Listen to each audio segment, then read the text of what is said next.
마태복음 6장 19절로 24절까지 말씀입니다. 한 목소리로 읽습니다. 시작. 너희를 위하여 보물을 땅에 쌓아두지 말라. 거기는 좀과 동록이 해하며 도둑이 구멍을 뚫고 도둑질하느니라. 오직 너희를 위하여 보물을 하늘에 쌓아두라. 거기는 좀이나 동록이 해하지 못하며 도둑이 구멍을 뚫지도 못하고 도둑질도 못하느니라. 내 보물 있는 그곳에는 내 마음도 있느니라.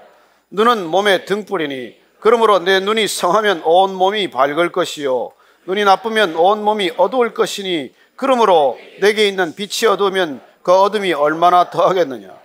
한 사람이 두 주인을 섬기지 못할 것이니 혹 이를 미워하고 저를 사랑하거나 혹 이를 중히 여기고 저를 경히 여김이라. 너희가 하나님과 재물을 겸하여 섬기지 못하느니라. 아멘. 예수님께서 이 땅에 도대체 그리스도인으로 산다는 것이 어떻게 사는 것이냐, 하나님의 백성으로 사는 것이 대체 어떻게 사는 삶이냐, 이미 7번 우리 말씀을 통해서 이 산상수훈의 전반부를 통해서 이미 다 말씀해 주셨습니다. 주님께서 이 땅에 오셔서 진정한 종교적 혁명을 저희들에게 보여주셨습니다. 그것은 성경과 말씀과 성령으로 충분하다는 것입니다. 문제는 우리가 그렇게 말씀을 듣고도 말씀을 알고도 말씀대로 살지 않기 때문이고, 그래서 주님 다녀가신 지 지금 2000년이 되었지만 어떻게 보면 주님 그 당시와 지금과도 다를 바가 없는 세상을 만들어 놓고 있는 것이죠. 주님께서는 대체 그리스도인이란 누군가? 왜 모든 종교인들이 기도하고 구제하고 금식하지만 도대체 사람 보라고 하는 그 행동이 하나님하고는 무슨 상관이 있겠느냐고 말씀하시는 것이죠. 남을 돕는다고 돕지만, 영적인 훈련을 위해 금식도 하지만, 날마다 기도하지만 그것이 여전히 내 중심이고 너를 위한 것이라면 하나님께서 그걸 왜 받겠느냐고 물으시는 것이죠. 그래요, 위선이란 종교의 최대 적입니다. 마음은 아닌데 그렇게 그런 양 살아가는 것, 그걸 가장 예수님께서는 질타하신 것이죠. 그리고 어떻게 보면 지금까지 말씀하신 것으로 충분해요. 저도 이런 각급 학교에 27년간 교육을 받았습니다. 그러나 지금 돌이켜보면 그냥 살아가는데 가장 필요한 것은 한글하고 구구단 정도예요. 그렇게 많은 교육을 받았지만 별로 도움되는 거 없습니다. 우리가 성경을 그렇게 통째로 읽고 그렇게 통독을 해가지만은 정말 그 가운데서 주님께서 하시는 말씀, 내게 주시는 말씀을 우리가 듣지 않고 먹지 않고 살지 않으면 그냥 한낱 종교인으로 전락하고 말겠죠. 예수님께서 오늘 이렇게 전반부 산상수훈이라고 부르는, 천국 대헌장이라고 부르는 하나님 백성의 기준점을 우리에게 알려주시고 나서 이제 후반부에 들어와서 주님께서 우리에게 이걸 알려주고 계십니다. 그렇게 내가 살면 될 터인데 왜 못 사느냐? 무엇 때문에 우리는 그리스도인으로 사는 것이 그렇게 힘드냐? 뭐에 걸려서 넘어지느냐? 왜 그렇게 못 사는지를 3가지로 알려주고 계신 것이죠. 우리가 그리스도인으로 살아가는데 가장 큰 장애물이 무엇입니까? 재물이라는 것입니다. 내가 보물처럼 여기는 그 보물 때문에 너는 결코 신앙인의 길을 제대로 못 걷고 있지 않느냐고 묻는 것이나 마찬가지죠. 그래 우리가 오늘 재물 문제를 들여다볼 것입니다. 말씀을 통해서. 그리고 주님께서는 또 내가 하나님을 정작 믿는다고 하면서도 끝없이 염려하고 걱정하고 근심하는 태도를 문제 삼습니다. 그렇게 하나님을 믿는 게 그렇게 날마다 염려에 묶여 사는 삶이냐? 묻게 됩니다. 또 하나는 우리가 신앙생활을 바로 못 가는 이유 중에 가장 큰 이유가 그렇게 남을 비판하고 남을 비난하는 태도의 문제가 있다는 것입니다. 오늘은 재물에 관해서 집중할 거예요. 오늘 우리가 읽은 말씀은 도대체 재물이 무엇이며 무엇 때문에 이 재물에 묶여서 내가 바른 신앙생활을 하지 못하는지를 우리에게 정확히 일러주고 계시며, 더더군다나 그 재물을 따라갈 경우에 우리가 맞게 되는 인생의 그 과정들을 명확하게 밝혀주고 계십니다. 먼저 오늘 19절 말씀 한 번 더 읽을까요? 시작. 너희를 위하여 보물을 땅에 쌓아두지 말라. 거기는 좀과 동록이 해하며 도둑이 구멍을 뚫고 도둑질하느니라. 우리가 이 재물에 잘 걸려 넘어지는데 재물에 대한 태도, 이 돈에 대한 태도, 그건 결코 우리가 돈을 생각할 때나 돈을 대할 때 잊지 말아야 할 제1원칙, 그건 너를 위하여 이 돈을 땅에 쌓아두지 않는 것이라고 말씀하십니다. 돈이란 내 자신을 위해서 내가 이 땅에 쌓아두어야 할 물질이 아니라는 거예요.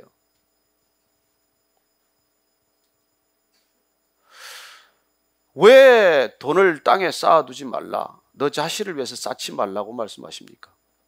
돈이 우리의 안전을 보장하지 않기 때문이죠. 우리는 돈이 있으면 내가 무슨 안전을 보장받을 수 있다고 믿습니다. 그래서 자식이 없어도 돈이 낫다고 말하고, 심지어 친구나 무슨 배우자가 없어도 돈이 낫다고 말하는 세상을 살고 있습니다. 어떻게든 돈을 쌓는 것에 주력하는 세상을 살고 있습니다. 이렇게 거대한 세상의 흐름을 주님께서는 전혀 거슬러 가라고 말씀하시는 것은 마찬가지죠. 내 보물을 땅에 쌓아두지 말라는 것입니다. 그게 결코 내 안전을 담보하지 못하는 이유를 이렇게 설명하십니다. 그렇게 쌓아놔 봐야 그게 좀이 슬고 녹이 슬고 못 쓰게 된다는 거예요. 더더군다나 그 재물이 도둑을 부른다고 말합니다. 그거 없으면 괜찮을 텐데 그 재물 때문에 도둑이 들어온다고 말해요. 여러분, 도둑이 밖에서만 들어옵니까? 안에서는 도둑이 안 생깁니까? 안에서는 도둑질 하는 사람이 없습니까? 보면은 가족들도 도적이나 마찬가지더라고요. 제가 뉴욕에 한 교민을 아는데 그분이 정말 일찍 그 이민 1세대 때 돈 많이 벌었어요. 되게 컨비니언스 스토어나 이런 거 하지 않습니까? 돈 엄청 벌었어요. 날마다 돈을 이렇게 가방에 쌓아가지고 들어왔습니다. 새벽에 갔다 밤에 들어오는데 그 돈 셀 겨를이 어디 있습니까? 그러니까 날마다 돈을 세지도 않은 채 방에다가 하나 지정해서 방을 금고처럼 사용한 것이죠. 그렇게 돈이 쌓이니까 어떤 일이 일어났겠어요? 밖에서 도적이 들어오지 않았습니다. 큰아들이 살금살금 돈에 손댄 것이죠. 얼마를 가져가는지도 몰라요. 세지도 않았는데 얼마 없어진 줄 알겠습니까? 결국은 그 돈 살금살금 손대다가 그 아들 마약하기 시작하고 도박에 손대서 그 아들만 버린 게 아니라 가족 전체, 가정 전체가 파탄을 맞았어요. 그래서 저는 돈을 착실히 예금합니다. 어떻게 거기다 둡니까? 세이프티 박스에 두면 좋죠. 그렇게 말할지 모르겠지만, 그러나 예수님께서 말씀하셨던 2000년 전이나 지금이나 돈의 본성, 재물의 본성은 동일하다는 것입니다. 그것이 결국은 부패시킨다는 뜻이에요. 누구를? 돈을 쌓는 사람을 부패시키는 것이죠. 여러분, 내가 돈을 소유하는 것 같아도 시간 지나면 어떻습니까? 돈이 나를 소유하지 않습니까? 내가 물질을 소유하는 것 같지만 물질이 결국 나를 소유하는 것 아닙니까? 내가 소유하는 것 같지만 소유가 나를 소유하는 것 아닙니까? 무슨 자유가 있습니까? 점점 일껏 자유하기 위해서 어떻게 보면 물질적인 어려움으로부터 자유하겠다고 돈을 추구하지만 결국 돈을 점점점 추구하다가 돈에 묶여서 결국은 돈으로부터 더 자유롭지 못한 삶으로 치닫는 사람을 얼마나 많이 봅니까? 그 미국 교민만의 일입니까? 이 땅에서는 그런 일이 없습니까? 제가 어제 들렀는데 정말 전 처음 그런 벤츠 봤어요. 이게 문이 날개처럼 이렇게 열리는 또 벤츠가 있더라고요. 누가 내리나 봤더니 20대 아이들 둘이에요. 야, 갑자기 우리 아들이 안 된 거예요.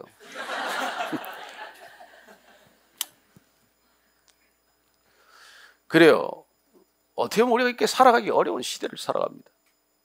그러나 중요한 것은 우리가 주님의 말씀이고 그 주님이 말씀하는 재물에 대한 기준이라는 것입니다. 세상적 기준이 중요하지 않아요. 예수님께서는 재물을 어떻게 말씀하십니까? 제1원칙은 하늘에 쌓으라는 것이죠. 땅에 쌓지 말라는 것입니다. 너를 위해서 쌓지 말라는 거예요. 그래서 20절 말씀 한번 더 읽어봅시다. 그럼 또 땅에 쌓지 말고 어떡하라는 얘기입니까? 시작. 오직 너희를 위하여 보물을 하늘에 쌓아두라. 거기는 좀이나 동록이 해하지 못하며 도둑이 구멍을 뚫지도 못하고 도둑질도 못하느니라. 말은 알아듣겠어요. 하늘에 쌓으면 그렇죠. 도둑 들 일도 없죠. 썩을 일 없죠. 그러나 어떻게 땅에 있는 재물을 하늘에 쌓으라는 말입니까?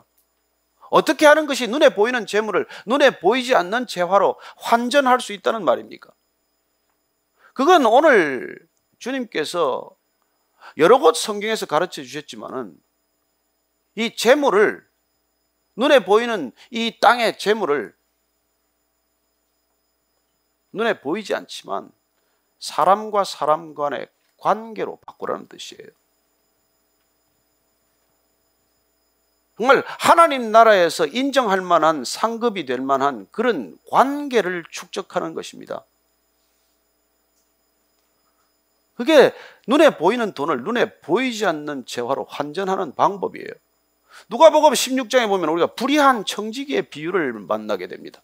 성경을 처음 읽는 사람들은 거기 맥혀요. 도대체 거기 나오는 사람을 왜 지혜롭다고 하는지 이해가 안 갑니다. 이 사람 주인의 돈을 유용하다가 함부로 쓰고 낭비하다가 목이 잘리게 생겼어요. 낌새를 채고는 갑자기 이 사람이 별짓을 다 합니다. 회사가 받아야 할 부채를 마음대로 탕감하는 것이죠. 불러서 이 사람은 뭐 10억인데 5억 써주고, 저 사람은 뭐 1억인데 5천만 원 써주고, 그런 식으로 막 이렇게 거짓 계약서를 만드는 거예요. 여러분, 그러면 우리가 상식적으로 보면 어떤 사람입니까? 공금 유용하다가 지금 발각이 돼서 목이 잘릴 판인데 다시 지금 배임에다가 횡령에다가 이 지금 못할 짓을 다 하고 있는 거 아니에요. 고발하면 그냥 바로 감옥에 갇히는 사람이에요. 그런데 이 사람을 갖다가 놓고 예수님께서는 뭐라고 평가를 하십니까? 누가복음 16장 8절 말씀입니다. 8절 말씀. 제가 읽어드릴게요. 주인이 이 옳지 않은 청지기가 일을 지혜 있게 하였으므로 칭찬하였으니 이 세대의 아들들이 자기 시대에 있어서는 빛의 아들들보다 더 지혜로움이니라. 맞는 말입니까? 이해가 되세요? 그래야 뭐 여러분 설교도 여러 번 들었겠죠. 그리고 왜 예수님께서 이 옳지 않은 청지기, 불의한 사람, 이 사람을 지혜롭다고 도대체 지혜라는 표현을 써가면서 칭찬할 수가 있으며, 이 세대의 아들들, 하나님 안 믿는 사람들이, 빛의 아들들, 하나님 믿는 사람보다도 더 지혜롭다고 말합니까? 어떻게 교회 안 다니는 사람이 교회 다니는 사람보다 더 지혜로울 수 있습니까? 돈을 제대로 쓰면 그런 평가를 받는다는 거예요. 재물을 제대로 다루면 그런 평가를 들을 수 있다는 것입니다. 여러분, 재물을 재물로 대하고 재물을 재물답게 쓸 줄 아는 것이 지혜라는 뜻이에요. 왜 이렇게 부당한 방법으로 돈을 썼음에도 불구하고 지혜롭다는 말씀을 예수님께서 하실 수가 있습니까? 그는 적어도 자기 돈도 아니지만은 이 돈이란, 재물이란 무엇을 위한 것인지의 그 본질을 정확히 알고 있기 때문에 그런 평가를 받은 것이죠. 여러분, 재물이란 사람과 사람과의 관계를 만드는 데 필요한 것이지 나를 위해서 그렇게 쌓는 게 아니라는 것이죠. 그는 앞으로 이제 월급도 못 받게 될 터인데 내가 이 빚을 탕감시켜 줌으로써 그 사람들과의 좋은 관계를 가지고 살아가기로 결정한 사람이에요. 이걸 지혜라고 말한 것입니다. 마치 말이죠, 어쩌면 뭐 비유가 꼭 적절치는 않지만은 오늘 뭐 이 교회 오다가 어떤 분이 헌금하겠다고 뭐 11조 하겠다고 들고 오다가 아니 뭐 서울역 앞에서 그냥 노숙자를 봤어요. 마음이 안 됐어. 그래서 그냥 헌금 거의 다 그냥 줘버렸어요. 그리고 택시 타고 오는데 또 보니까 택시 운전사가 행색이 초래해. 팁을 또 듬뿍 주고 내렸어요. 그냥 성전에는 빈손으로 들어왔어요. 어쩌면 주님께서 그 사람을 보고 내가 오늘 가장 큰 헌금을 내게 했구나, 그렇게 말씀하시고 내가 지혜롭다라고 말할지 모른다는 거예요. 여러분, 이 재물이라는 걸 가지고 예수님께서 우리를 어떻게 대하는지 보라는 것입니다. 그래서 우리가 이 불의한 청지기 비유를 들으면 그야말로 오랫동안 신앙생활하는 사람들, 모태 신앙인들은 마음이 좀 불편하고 잘 얼른 와닿지 않아요. 그러나 저 같은 사람은 속이 시원해요.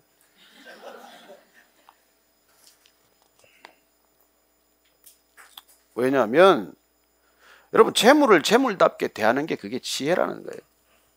그거 목매달고 살 일이 아니라는 것이죠. 물질을 물질로 다뤄야 한다는 것입니다. 물질을 물질로 사용해야 한다는 것이죠. 여러분, 핸드폰을 망치로 쓰면 어떻게 되겠습니까? 그 어리석은 사람만 해요. 갤럭시 S 그래도 돈이 얼마나 나갔는데 그걸 가지고 못을 들이박으면 여러분 그게 제대로 쓰는 겁니까? 또 부모님이 우리 부모님은 정말 그 핸드폰도 한번 못 써보고 가서 참 안 됐다. 그래서 뭐 갤럭시 S6를 하나 사가지고 부모님 영전에다 두고 아버님 이 갤럭시 한번 보십시오. 그렇게 두는 게 지혜로운 태도입니까? 아니잖아요. 그래 물질을 물질로 사용할 줄 아는 것, 재물을 재물로 사용할 줄 아는 것, 재물의 본성을 재물의 본성대로 쓸 줄 아는 것, 이게 지혜란 말이에요. 근데 그걸 나를 위해서 자꾸 쌓기만 하고 그걸 자기만 위해서 쌓나요? 자자손손을 위해서 쌓기 시작하지 않습니까? 그래서 이 세상이 어떻게 변했어요? 여러분이 지구는 200명이 먹고 살 만한 그런 이 캐퍼시티를 가지고 있는 곳이에요. 근데 70여 명도 못 먹고 삽니다. 17억 이상의 하루에 1,000원도 가지고 살기 어려운 시대가 됐어요. 왜요? 자기를 위하여 쌓는 사람들이 그만큼 많으니까. 주님께서 왜 재물을 땅에 쌓지 말라고 말씀하십니까? 그렇지 않으면 공동체가 유지가 되지 않아요. 여러분 결국 돈의 가치가 사람의 가치를 앞지르다가 생긴 게 공산주의예요. 어쩌면 이 시대는 금융자본주의라고 부르는 후기 금융자본주의로 들어가고 있습니다. 그야말로 돈이 지배하는 사회죠. 자본주의 자체가 그래요. 돈이 질서를 만들고 돈이 사람을 흐름을 만드는 거예요. 돈이 사람보다 중요한 그런 질서를 만들어 놓은 것이 자본주의 아닙니까? 그리고 그 산업자본주의 때 우리는 공산주의를 경험했지만 지금 이 자본주의 시대에 우리는 어떤 일들을 경험할지 누가 예측을 하고 있습니까? 정말 이 돈을 여러분들 쌓아봐야 땅에 쌓아봐야 지금 어디 쌓습니까? 통장에 쌓겠죠. 근데 통장도 없어진대요. 수기통장 곧 없어진답니다. 그럼 돈이 어디에 존재해요? 컴퓨터상에만 존재하겠죠. 전산망에만 입력된 게 돈입니다. 전 세계 돈의 70%는 전산망에 있어요. 본 적도 없습니다. 요새 여러분 월급 받으면 그 돈 내 수중에 들어오는 거 있습니까? 그냥 안에 구자로 쏙 들어가 버려서 월급 한번 못 보고 그리고도 그 돈 적다고 억압받고 사는 시대를 살지 않습니까? 그래요. 어쨌건 우리는 지금 그야말로 돈을 본 적도 없이 그렇게 살아가는 거예요. 돈이 뭡니까? 그야말로 지금 허수예요. 허수. 허상입니다. 돈이라는 게.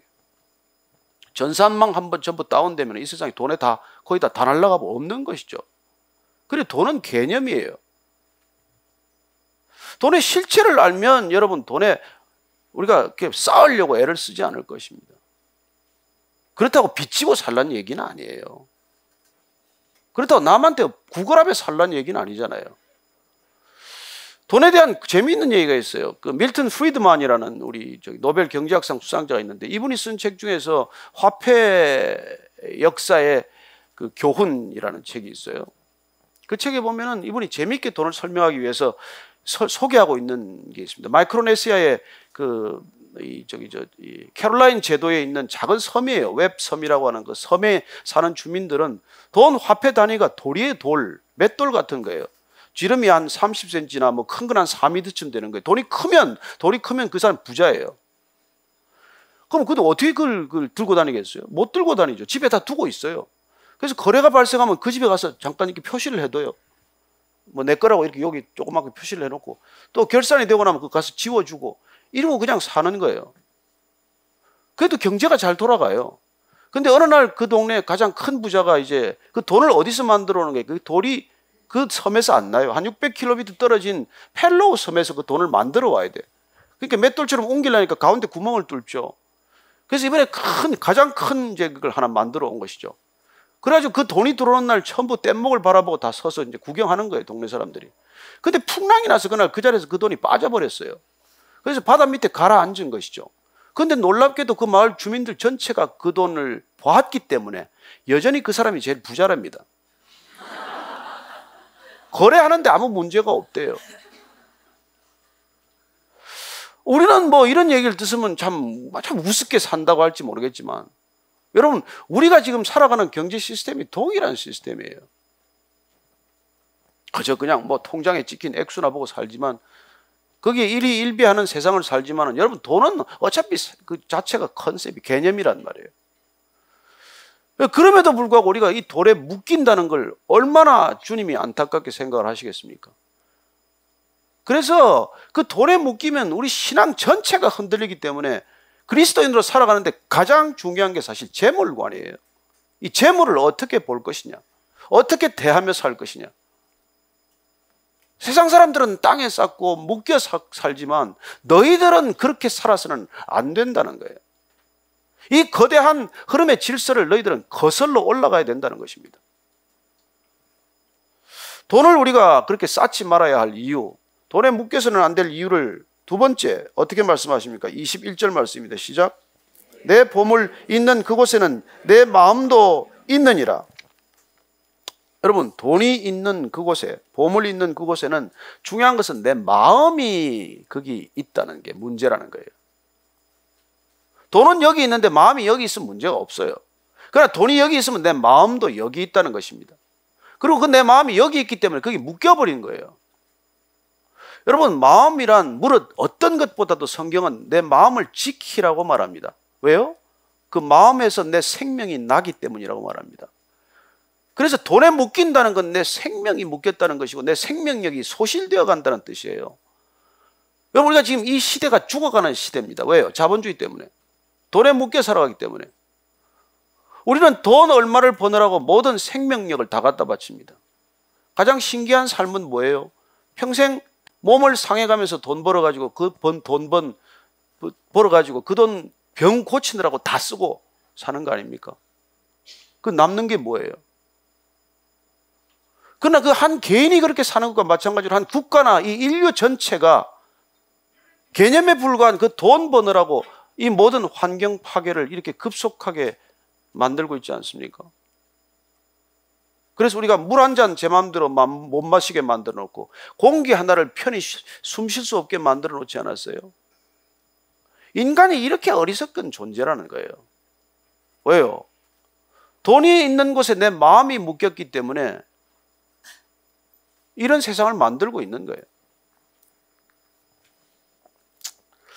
그런 결과를 주님께서 오늘 정말 절묘하게 비유로 또 말씀해 주십니다. 22절, 23절 말씀입니다. 시작.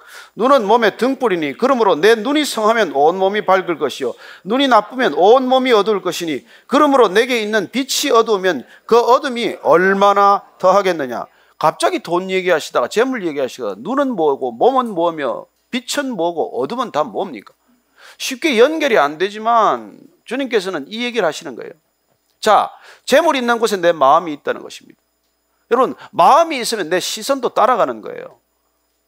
우리는 눈을 따라 마음이 가지만 마음 따라 우리의 눈이 가는 것입니다.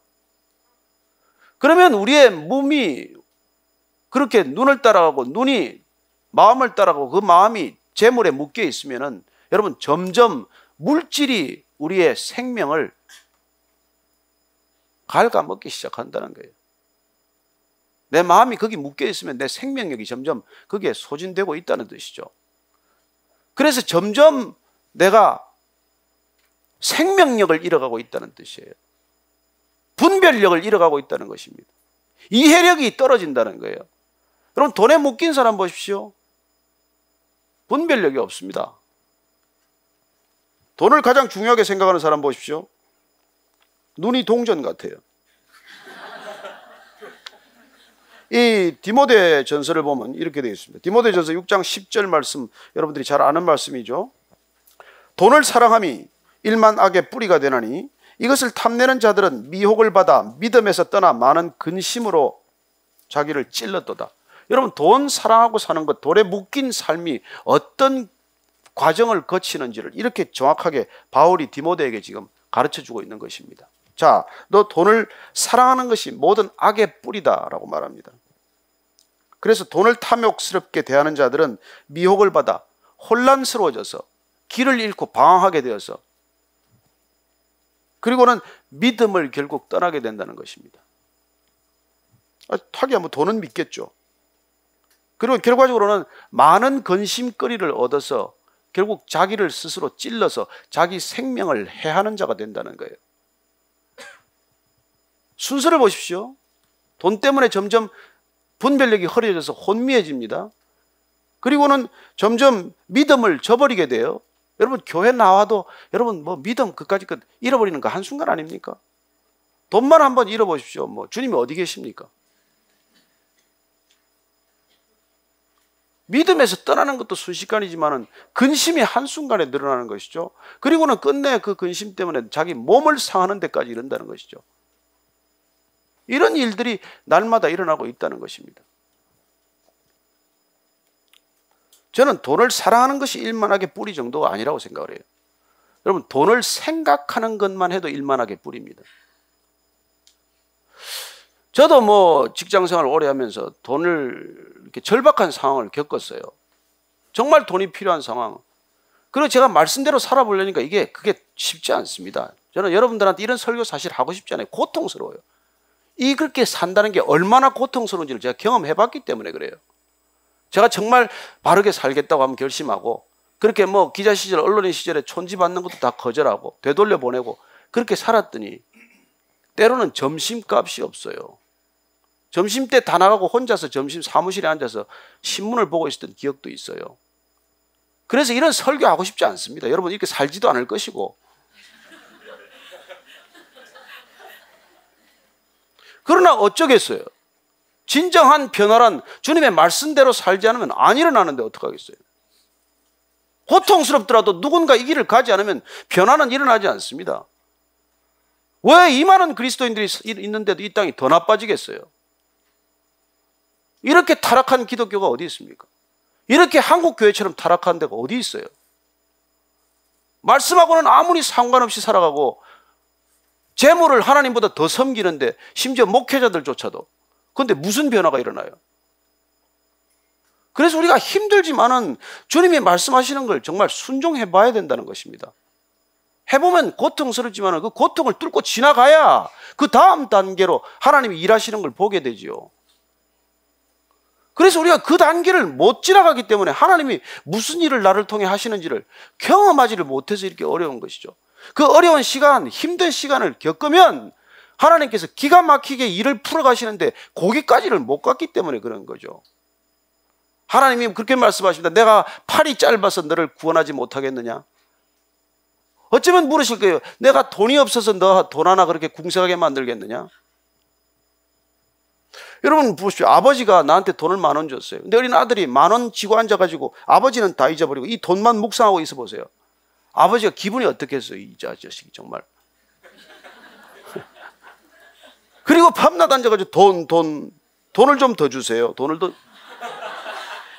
아버지 속이 터질 거 아니겠습니까? 근데 우리가 사는 게 그렇단 말이에요. 재물을 하나님보다 더 생각하고 피조물을 하나님보다 창조주보다 더 생각하고 사는 삶의 태도 전체가 그런 삶이란 말이에요. 그러니 하나님이 속이 덜 터지지 우리가 속 터지는 것보다 하나님이 훨씬 더 속이 터질걸요. 그렇게 사는 것에 대해서. 그래서 마치 밤길 등불 들고 가다가 등불이 그냥 가물가물 꺼져서 가다가 돌뿌리에 치어 넘어지거나 코가 깨지거나 그렇게 되고 만다는 거예요. 돈 쫓아가다 보면. 그럼 돈이 뭔데 돈을 쫓아갑니까? 돈에 속아서 돈을 쫓아가는 거예요. 돈이 뭔지를 정확히 알면 돈을 쫓아갈 일이 없죠. 그래요. 돈을 주신 분만 바라보면 되는 것이 돈을 왜 바라봅니까? 그런데 우리가 돈을 보는 건 돈에 어떤 힘이 있다고 우리가 착각하기 때문이에요. 그렇게 돈이 힘이 있다고 우리를 속입니다. 그래서 뭐 우리 속담에도 그래요. 돈은 귀신도 부린대요. 그런 얘기 하지 않습니까? 영어도 비슷해요. Money talks라 그래요. 돈이 말한대요. 여러분 돈이 말하면 사람이 입 닫습니다. 돈이 말하면 진실이 침묵해요. 그런 시대입니다. 그러나 돈이 힘이 있는 것처럼 우리를 속이는 영적 존재에 대해서는 우리가 무지하다는 거예요. 그래서 사실 재물은 하나님께서 예수님께서 쓰시는 이 단어는 맘모나라는 아람어를 쓰고 계세요. 근데 우리가 잘 아는 맘모는 마치 영적인 힘을 가지고 있는 그런 재물의 존재를 우리가 인정하는 것처럼 하지만 아니요, 그렇게 속이는 존재를 우리가 맘몬이라고 부르는 것이죠. 돈이 힘이 있는 것처럼 우리를 착각하게 만드는 그 영적 배후에 속기 때문에 우리가 돈에 집착하고 사는 거예요. 그래서 그 이 밀턴의 신라곤을 보면 만몬을 어떻게 설명해 놓고 있는 거예요. 만몬도 원래 하늘에서 천사였는데 이것도 땅에 실족해서 떨어진 천사인데 이 타락한 천사인 만몬은 그저 하늘에서도 그 황금길만 보고 있던 버릇 때문에 땅에 와서도 계속 땅만 보고 있어요. 그리고는 돈만 찾고 다닙니다. 그래서 황금이 어디 있는지를 그냥 그렇게 종일 찾고 다니는 존재예요. 그래서 사탄이 우리한테 도면 영향을 오면 하루 종일 돈을 묵상하게 돼 있어요. 그냥 돈 냄새만 맡고 다녀요. 돈이 어디 있는지만 찾아다닙니다. 심지어 만몬이 하는 일 중에 하나가 광산을 캐는 것, 금광을 발견하고자 하는 그런 것도 그의 속성이라고 말합니다. 여러분, 하나님께서 꼭 우리한테 필요하면 여러분 여기다 곁에 두지 땅속에 숨겨 놓으셨겠어요? 그렇지 않습니까? 여러분, 물을 마셔야 되고 공기 마셔야 되기 때문에 바로 지천에 깔려 있는 게 물이고 공기지 땅속 깊은 곳에 파야 됩니까? 그러나 우리가 그 땅속 깊은 곳을 파고 다니는 게 다 그런 거란 말이에요. 정말 우리가 이 속아도 이렇게 속고 살 수 없어요. 돈이 힘이다 라고 믿게 만들기 때문에 돈에 굴복하게 되고 돈을 쫓아가게 되고 그렇게 돈에 묶여 사는 인생이 되고 만 것이죠. 다 알고 보면 돈의 노예들이에요. 뭐 그렇게 아닌 것처럼 하고 점잖게 앉아 있어도 딱 들어가 보면 그냥 한순간에 판별나요. 손해보는 일 하나 있으면 그냥 파르르 떨기 시작하면 본성 다 드러나는 것이죠. 뭐. 여러분, 이 시대 젊은이들이 꿈이 없다고 말해서는 안 됩니다. 본인이 돈에 묶였다는 사실을 잊어버린 채 나는 뭐 포기 세대다 무슨 세대다. 아니, 어느 시대가 지금 이 시대보다 좋았습니까? 그러나 젊은이들이 돈에 묶여있기 때문에 돈을 판단의 기준으로 삼기 때문에 이런 불행한 일들이 일어나는 것이죠. 여러분, 돈을 섬기지 말라는 것은 돈을 기준으로 삼지 말라는 것이고 돈을 내 선택의 잣대로 삼지 말라는 뜻이에요. 그러면 여러분, 젊은이가 직장을 선택할 때 뭘 선택의 기준으로 삼아야 돼요? 돈 얼마 더 준다고 우리 가서 됩니까? 내가 어떤 꿈을 가지고 내 재능을 어떻게 꽃피우며 살아야 할지를 생각하는 사람이 돈 몇 푼 때문에 왔다 갔다 해서 되겠어요? 지금 돈이 좀 안 생기더라도 꿈을 향해서 질주해야 될 나이에 돈을 쫓아가면 이 시대, 이 사회, 우리 민족의 미래가 어디 있습니까?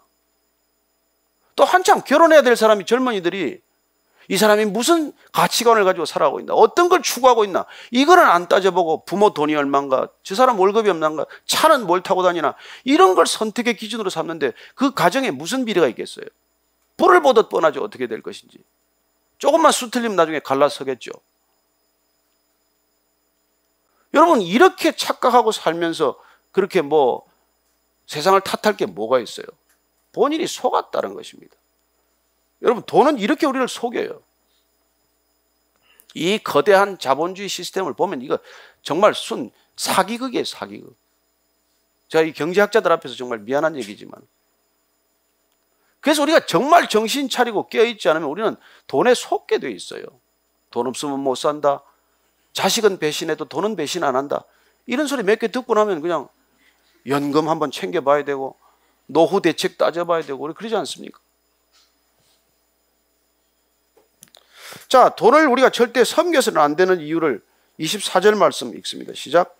한 사람이 두 주인을 섬기지 못할 것이니 혹 이를 미워하고 저를 사랑하거나 혹 이를 중히 여기고 저를 경히 여김이라. 너희가 하나님과 재물을 겸하여 섬기지 못하느니라. 절대로 돈에 묶여가지고서는, 돈을 묵상해가지고서는 여러분 하나님을 섬길 수 없다고 말합니다. 하나님은 섬김의 대상이고 돈은 섬김의 대상이 아니지 않습니까? 그러면 이런 비유가 사실은 적절치 않아요. 돈과 하나님은 등가가 아니기 때문에 비교의 대상도 아니고 이런 표현 자체는 해서는 안 되는 말입니다. 얼마나 우리가 속가서 살면, 우리가 얼마나 돈을 하나님처럼 여기고 살면 이렇게 말씀까지 하시겠어요?